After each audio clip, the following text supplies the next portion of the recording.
All right, this next kid I think is very interesting because it circles back to a conversation that you and I had either 2 or 3 weeks ago, John. But Roderick Robinson II, some places have him as a 3-star, some places have him as a 4-star running back out of San Diego. He put Auburn in his top 6 earlier this week. Auburn, Oregon, there's Cal again, Tennessee, UCLA, and Arizona. So obviously he's from California, John.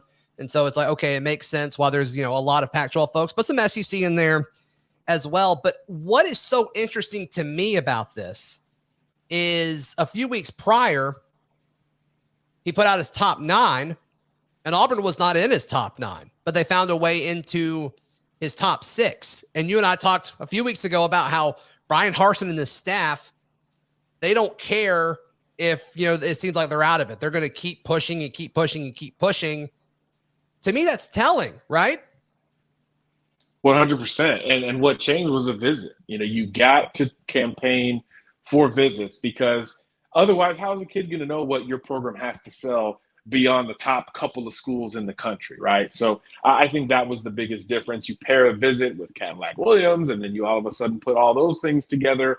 And then you look into it a little bit further and say, well, his family has roots in the state of Alabama, so they surely know about Cadillac Williams. The kid grew up in the South. I think his dad's from Birmingham. He spent time in South Carolina, so that you see some of that SEC influence in his top 6. But it's truly national, right? 4 Pac-12 schools, a couple of SEC schools. So the next step in terms of contending for Auburn is another visit, an official visit at this point. And what's good about a kid with the top 6 is that when he takes his 5 officials, he'll eliminate one school before he tells us he's eliminating that school, because whichever school doesn't get the visit is probably out at that point. So, yeah, I think Oregon's going to be a factor here. I do think Auburn and Tennessee will each be factors in this race. And then you look at the style here, and I think that's where it gets interesting, because this is not the smallest running back in the country. This is 6'1", 230 pounds. I mean, Robinson is a big, physical, downhill,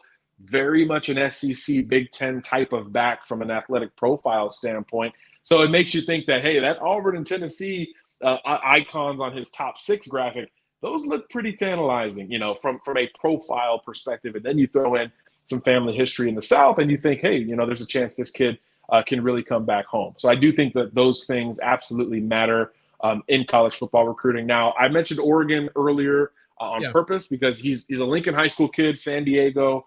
And there's a Lincoln to Oregon pipeline that has been brewing. They signed a couple of kids from that school last year, and those kids have been openly campaigning to bring him to Eugene. So you understand why, of the Pac-12 schools, that's the one I have my eye on at this point. But you got some time in between now and a final decision. He wants to commit in August. So those June officials, once he starts setting them, are going to be pretty big for this potential verbal commitment. So same deal, Auburn fans. If you're in it now, if you want to stay in it, grab one of those 5 official visits. That will eliminate one of those other schools, and then you go from there to continue to contend. But I expect Auburn, Tennessee, and Oregon to be 3 of those that stick it in this race all the way through the end of it.